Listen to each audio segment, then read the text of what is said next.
Well, Cookie, it's been an interesting couple of weeks.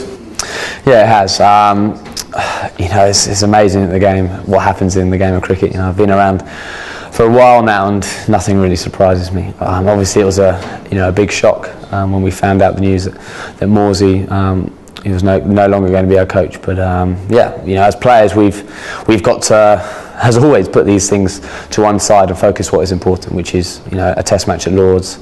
Adam Lyde making his debut in front of all these people is a great place to play. So we've got to concentrate on that and playing against a very good side, obviously over the last couple of years in New Zealand. So we've got a great battle ahead of ourselves, but all the external stuff now we've got to forget about and concentrate what is important. Did you enjoy working with Morsey?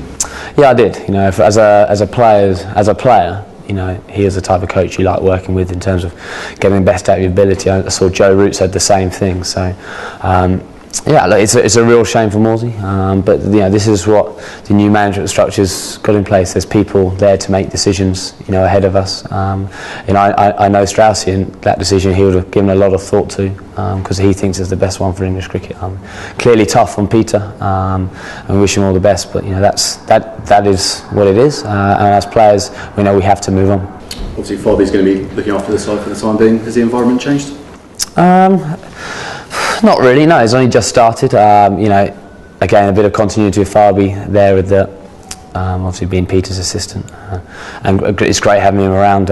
It's a great honour for him, I'd imagine, to be coaching England at a Test match at Lords. So, it's been a really good couple of days. We've trained really hard. It's been a bit of fun with the weather in and out, but the lads have just got on with it. And they're desperate to continue building on the progress we've made over the last 12 months in Test cricket with this young side.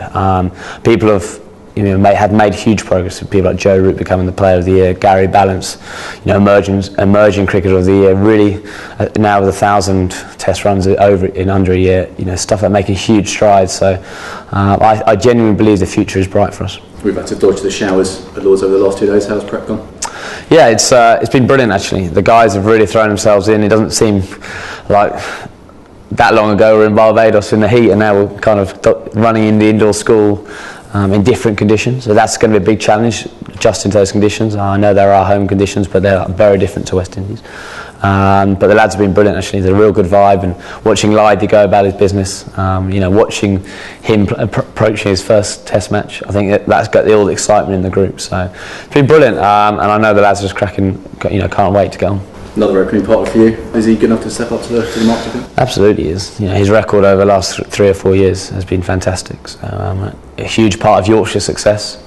And so you never quite know what happens, but what I do know, he's prepared absolutely right. He's got the right character to succeed in Test cricket. What about New Zealand as a side? Yeah, they've made huge strides, haven't they, the last couple of years? Probably the form side in terms of improvement, and they're going to be a tough side to beat under Brendan. So it's going to be one hell of a battle. We've got a great home record as well, and it's going to be great fun to play in the series, and one we just can't wait for till tomorrow. Is it nice not to be talking about your form without 100 in Barbados? Yeah, it was a bit of a monkey off the back a long time, and just watching that. I watched it the other day actually, and seeing the kind of the relief on my face probably more than anything. So it was a great moment, and said hopefully it'll be like a London bus. A few more can come along now. It's the start of a huge summer for us. It is huge summer, great excitement I think around English cricket, which the Ashes summer brings. As players, we've got to make sure we focus on now, here and now, which is New Zealand, and all that brings, and we can let Australia deal with Australia and the Ashes and all that hype when we come to it. But we've got the next 2 weeks. We stay here and now and try and win this series.